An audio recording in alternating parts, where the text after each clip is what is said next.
Hello everybody and welcome to Nathan on Shuffle and to my latest episode here. I thought I'd do a special little episode, something fun to break up the week a little bit. This should be a really good time. I'm going to focus on some of my record collection and do what they call a vinyl tag video. My friend Notes Reviews did one of these and I decided to take the prompts, take the tag and run with it and do my own version of these tags. It's very heavy on albums that were released in 2022.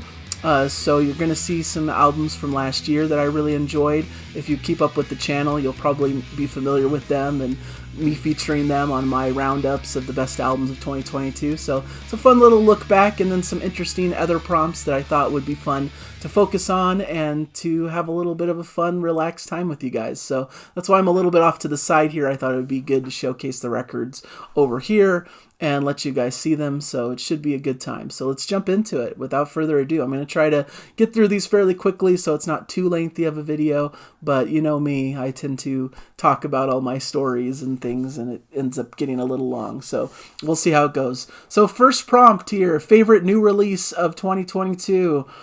This was the one that topped my rankings here. This is Deer Hunter's Antimai.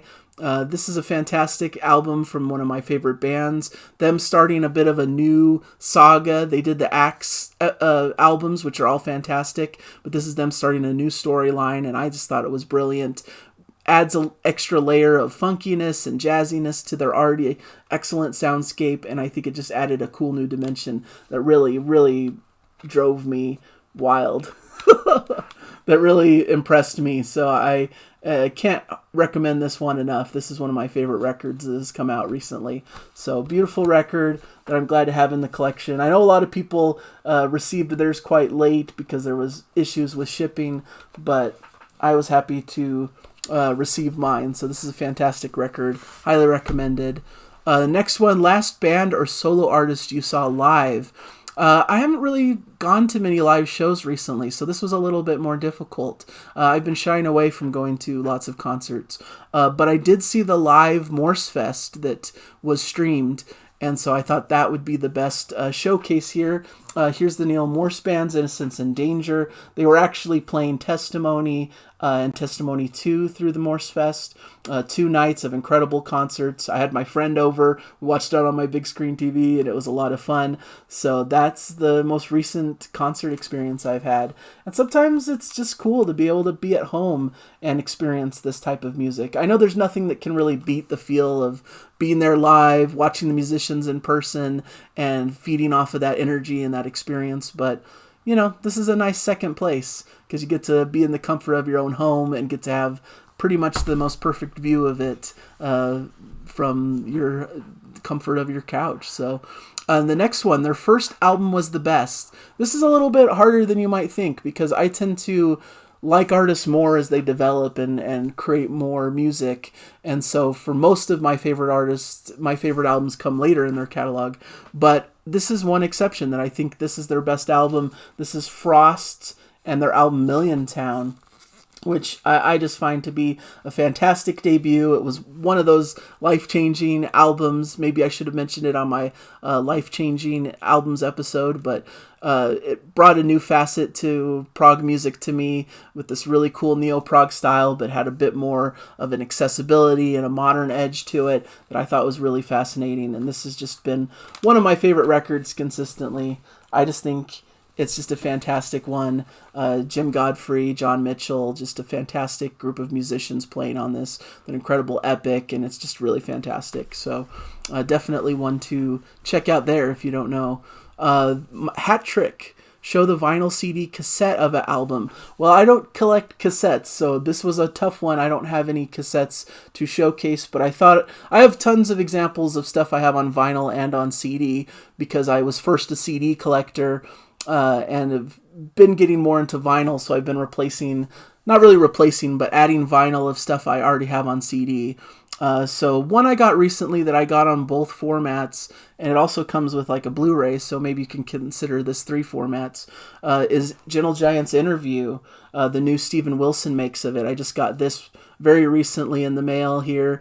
So I haven't even opened this yet, but I'm excited to dive in. But I have heard it from this version I got as well. This is the CD Blu-ray version with the same Steven Wilson makes on it. So there we go. There's album that I have in multiple formats. Not quite what the prompt says because I don't have a cassette, but still a fun album that I definitely wanted to show. One of my favorite, maybe lesser appreciated Gentle Giant albums. I think it's just as good as their classic era, Freehand, Power and the Glory. I think this belongs right in the conversation with those. Just a brilliant album from them.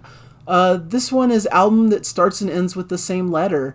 More challenging than you might expect, but this was the first one I came across in my list. Dream Theater's Train of Thought starts and ends with a T.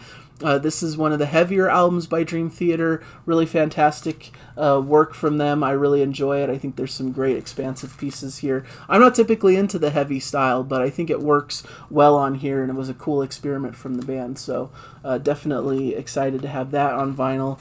The T album, Train of Thought. Next, we have Born in the Same Year as You. This exposes me a little bit in what my age is, but I think that's fine. I've discussed it on the channel, I'm sure. This is Misplaced Childhood by Marillion. Came out in 1985, the year I was born. This is a fantastic concept record from Marillion, one I've been getting into lately. It's really cool. Really excited to have this in the collection. I need to add more to my Marillion collection for sure. They're a band that I've come into late and wasn't one I was super into at first. So, but this is one of their best albums. It's a great concept and showcases Fish's vocals and his ability to tell stories, and it's a really cool release. So definitely cool one to showcase here. Getting more into the 2022 stuff. The next one is the most listened to album in 2022, which might be the Deer Hunter's Antimai, but I didn't want to showcase the same record over again, so I thought this was a good contender. This is Troika from DiVirgilio, Morse, and Jennings. Even though not prog, this is much more of a folk, acoustic, singer-songwriter type record. I can't deny that I played this a ton last year, especially because this is one of my wife's favorite albums. She really enjoys this. I mean, I've been showing her prog on the channel, so she likes some prog stuff, but her favorite stuff tends to not be the prog stuff, tends to be more in this style, the acoustic singer-songwriter stuff, and so she's really excited. There's an upcoming second album coming from them soon that I'm sure I'll be able to showcase not too far from now, coming out in November, so that's exciting. And then continuing on that train, the most listened to artist in 2022, which once again could have been the Deer Hunter, could have been Troika as well. I pulled out Porcupine Tree, their album Closure continuation here, but them as an artist, I listened to a lot of Porcupine Tree in anticipation of this return album coming out. This was a comeback album after several years of a hiatus from the band, and I went and saw them live, so I got to experience this album live as well. So really fantastic time with Porcupine Tree. Not only that, but I did an album rankings episode of Porcupine Tree, so that was also a project that required me to listen to a lot of Porcupine Tree music in 2022, so I think it's fitting. I think it's something that I did listen to a lot in the year, but I don't know the official stats of how many times I've listened to it versus other artists.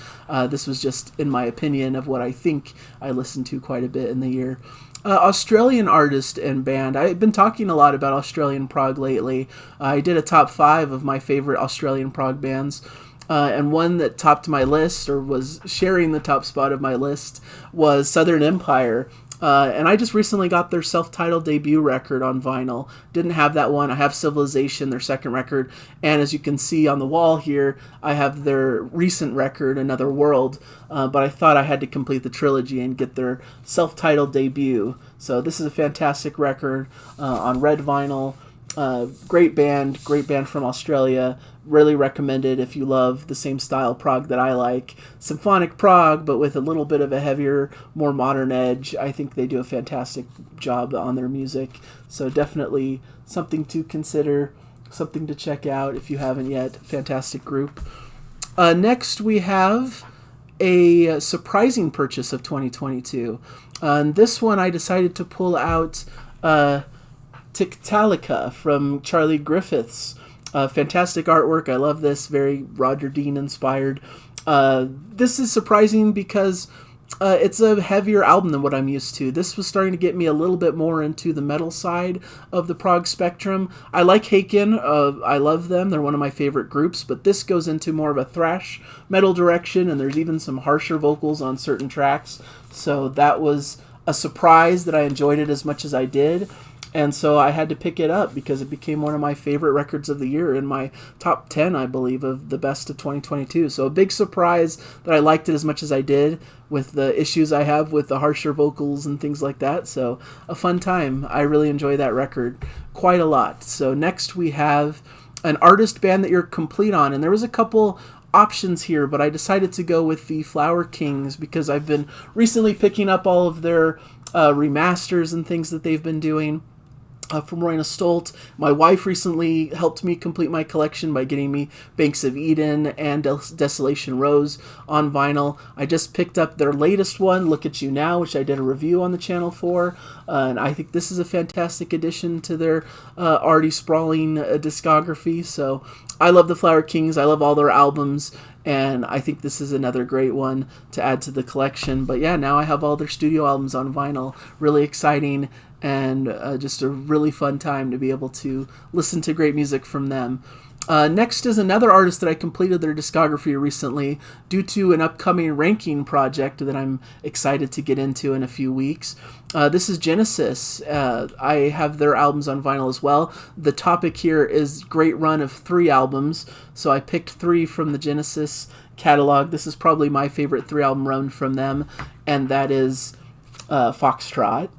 Of course, has Supper's Ready on it, one of the seminal classics of the prog genre. Also, we've got Selling England by the Pound, of course, which arguably took that formula and ran with it in an even better way. I think this is an incredible record. And then they did an interesting concept record next, the Swan Song of Peter Gabriel with The Lamb Lies Down on Broadway. So a fantastic run of 3 albums, hard to beat. That's a classic run. Of course, I could have done a similar classic run of Yes albums, but we'll save that for a little bit from now. But yeah, this is a fantastic run of 3 albums, 3 incredible prog albums in a row. This was obviously the glory days of prog rock when these albums came out. Then it says 80s soundtrack is the next prompt, which I don't really have an 80s soundtrack, but I'm going to talk about the one behind me on the wall here. Kate Bush's Hounds of Love came out in the 80s. Another one I could have picked came out in the year you were born.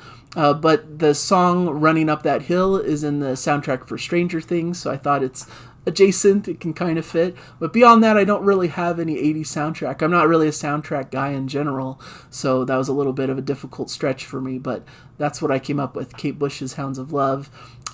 We've also got We Lost Them in 2022 as the next prompt. This is where I'm going to get into the Yes side of the equation with Going for the One here.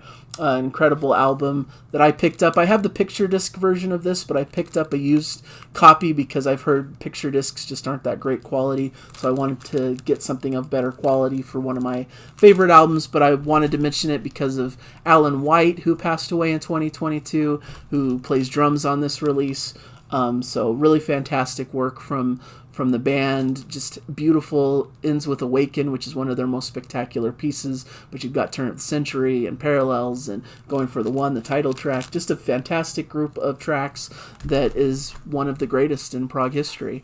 So really love that. Disappointing purchase in 2022. This was another difficult one to talk about because I'm pretty happy with all of the 2022 albums that I purchased. But if I stack them up against each other, the one that I probably like the least is Kaipa's album, Urskog, which I got on vinyl. But I'm glad I have it, so I'm not saying I'm disappointed and wish I didn't have this. I love Kaipa. They're one of my favorite groups, a great symphonic classic prog band. But their release from 2022 wasn't really my favorite release from them. I think they've had better releases. Still fantastic, still worth having in the collection. But if I had to pick one that was a slight disappointment compared to what I was hoping and expecting from the band, it would probably be this. Non-vinyl purchase. So I have several options here because I do still on occasion purchase CDs and things, so I'm not exclusive to just vinyl, but I thought it would be fun to showcase I Am the Manic Whale's latest album. This is bumper book of mystery stories, which is one of my favorite releases from this year. I picked it up on CD because it's not available on vinyl, but I thought it was worth showing because it came also with a book. The album itself is a concept album based on a book of stories, like classic stories, and this is the book of stories that the album's based on. You know, they decided to write a companion book that has a lot of the songs on the album in story form. So a really cool package from them to give you something unique and interesting, even if there isn't a vinyl version of it. I think is a really cool thing for bands to do. You found a Grail.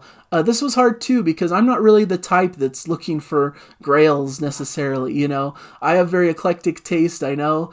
And a lot of the albums that I would love to have in my collection would be considered Grails because they're harder to find or because they're, you know, super rare. There's only a few pressed and stuff. I want all of the classic Spock's Beard records on vinyl, and I don't have them. I'm very sad about that because they did release that early group of their albums on vinyl. I have a few of them. I have Beware of Darkness. I have Kindness of Strangers, but I definitely need to pick up more. But my wife got me what I'd consider a Grail recently for my birthday, the Brief Nocturnes and Dreamless Sleep by the band, because I've been trying to build my Spock's Beard collection as best I can, and it's even a cool blue vinyl that I showcased in my latest Vinyl Haul episode. So it's a special edition vinyl, so it's just really cool that she was able to find this, and it just sounds incredible, and so I'm super thrilled. This is one of my favorite Spock's Beard albums.